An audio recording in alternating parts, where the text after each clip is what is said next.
Welcome back F11 members to part 2 of the fundamentals of post-production video tutorials for issue 40 May 2015. In part 1 we were using the new Lightroom's photo merge facility and I must admit was quite impressed with it. But now I'm going to tackle a challenge that is going to be much more difficult to deal with. And I shot these pictures here in an ice cave in Iceland, featuring, guess who, a certain solitary figure in the frame, looking suitably intrepid, and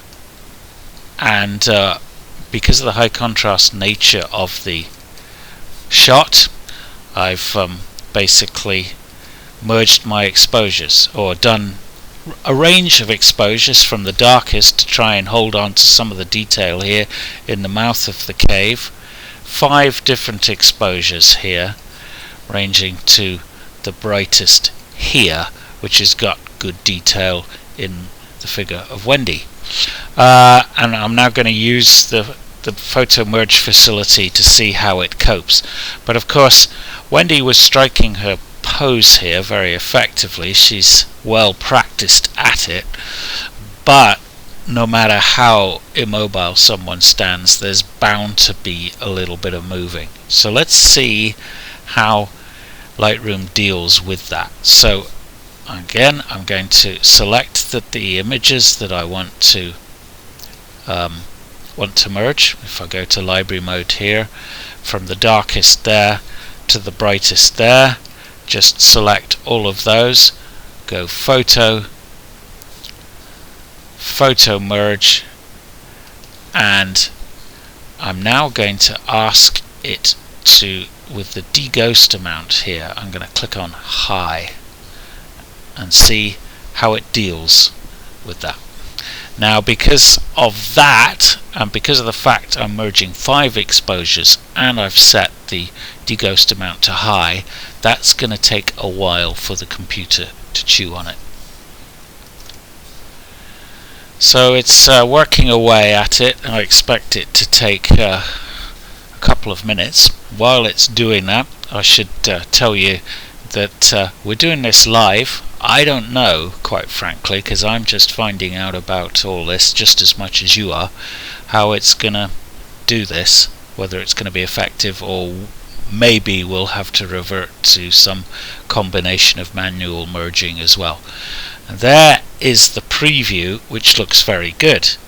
Beautiful range of tones through the cave there, but the big question will be, how will it look, particularly around the figure of Wendy, when I zoom in close. So let's now just click on merge to take it to the next step.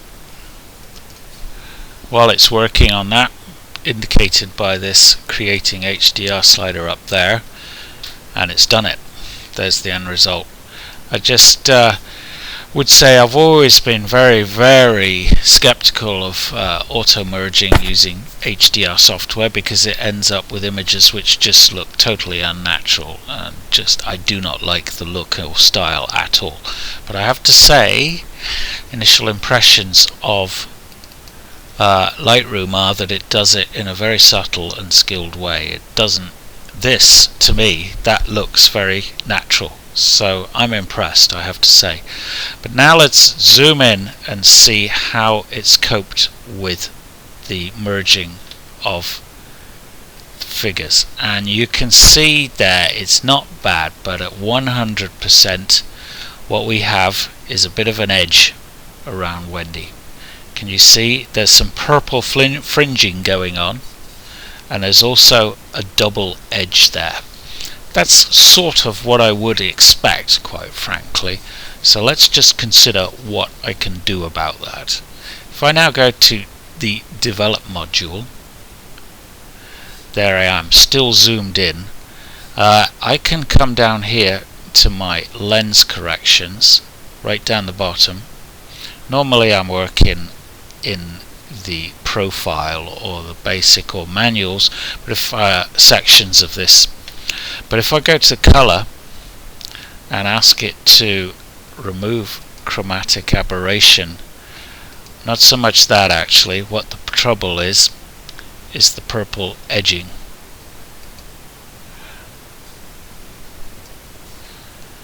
But that purple edging is actually quite easy to take out using this down here in defringe, and it just says amount here, and if I move this to the right, the purple edge goes, which is excellent. So I'm pleased about that, but we still have this bit of a line around Wendy's form. What to do about it? Well, we have two options. If I just come back out on that image now, whatever we do, it's going to take attention in Photoshop to rectify that. There's no getting around it. There's no way I can take out that slight double edge around her in Lightroom. So I can either open this image in Photoshop and go around taking out that edge manually, or I think a better option will be to actually merge in from one of the other frames her form, and I'm going to show you what I mean by that. But let's now just take this image as is and just say, well, what would I need to do this to just enhance it in terms of so make it ready for export. It's done a good job of merging there. I think I would probably put a touch of contrast in. I find I am doing this using looking at merged images. They do tend to create images which look a little flat, so I'm going to use the Lightroom preset here and select medium contrast. Okay, and I'm going to put a touch of color vibrance in, about 10, and I'm going to add my sharpening as usual and put a touch of masking in as usual. Hold down Alt, slide mask to the right, about 10 there, and now I'm going to export that image and open it up in Photoshop. So library, export, I want to put it in, choose images, processed Iceland 2015, select that folder, and I'm going to rename it to ICE. I want it to be a TIFF. I want it to be Color Space Pro Photo RGB, 16-bit depth as usual. I do not want to resize. I want the resolution to be 300. I don't want to sharpen because I've already done that already. I don't want output sharpening, because I've already done that, and I want to open in Photoshop CC. So let's click on export and take it there. So there's the image in Photoshop now, 16-bit TIFF. If I zoom in on it, helps if I select it right, okay, particularly on Wendy there. I think manually taking out this double edging will be time consuming and a right faff to do. So I'm going to actually investigate a neater method of doing that. So just go back, keep this image open as is, and let's go back into Lightroom. What I'm going to do is take one of the merged images here, and I'm probably going to take this one here, which yeah, this one here, and I'm now going to actually create or process this image, just looking not at the big picture but the area around Wendy, because I'm actually going to take just this section of this image and drop it into the other one to get round the problem of the fringing.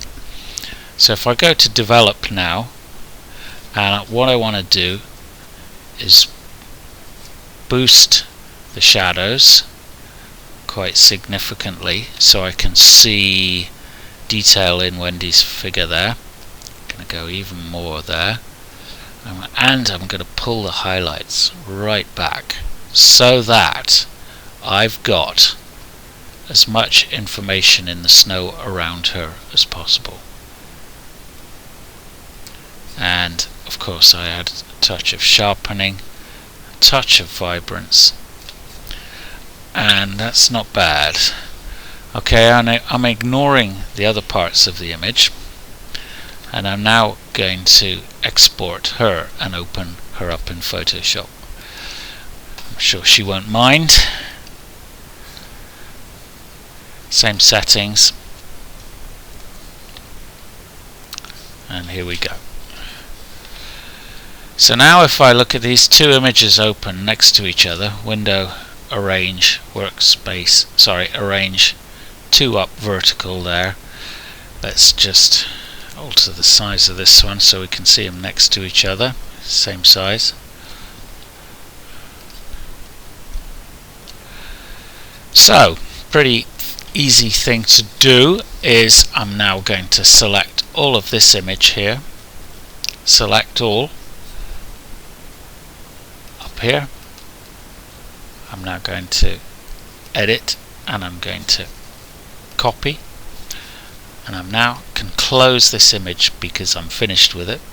Close that down, bring this up in size, and now if I go here, edit and paste, what I've got is the merged image on top. If I bring my layers palette over, you can see the merged image on top of the image that I've taken from Wendy's processed for Wendy's form. And I'm now going to make a layer mask.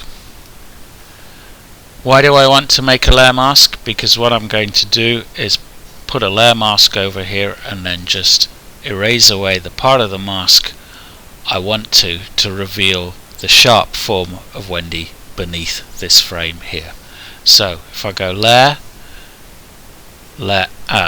first of all layer, select all, layer, layer mask and reveal selection. I now have a mask indicated by this white area here over the whole image area. Now I'm going to click on the layer mask. If I bring my tools into shot here, and I'm going to select the paint tool. Now I'm going to select, first of all, go in tight because I only want to work really on the bit of the image where Wendy is, and I'm going to alter the size of my brush using the brackets key and just pause to consider what I'm doing. I'm going to use the paintbrush to paint away this version of Wendy, revealing the sharp one underneath.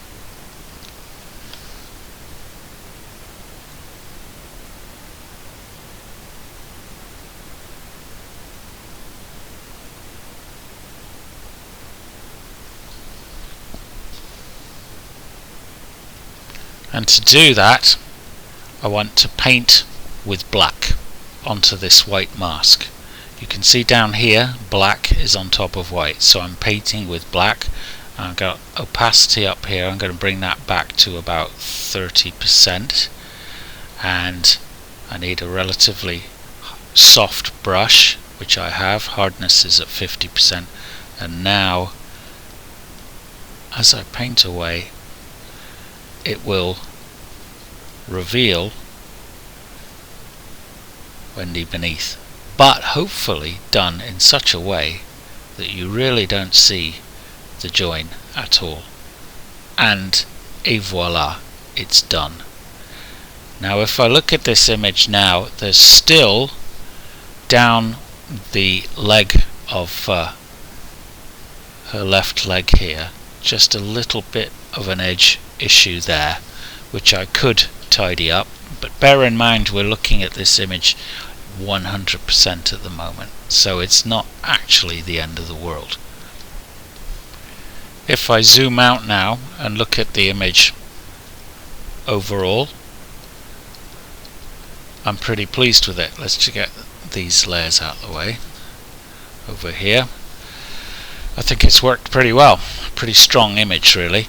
I would probably at this stage maybe just brighten the peripheries of the image a touch, and to do that I'm just going to use the lasso tool here, come round here like this,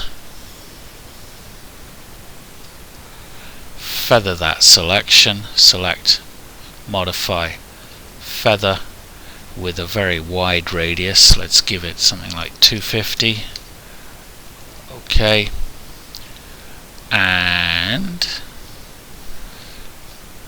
go image adjustments, curves, just bring this curve over here. There, I can afford to alter the white point a touch there, which has the effect of brightening the image a bit, that area of the image a bit. I'll also bring the curve up a touch, go select, deselect, and at this stage I'm finished with the picture.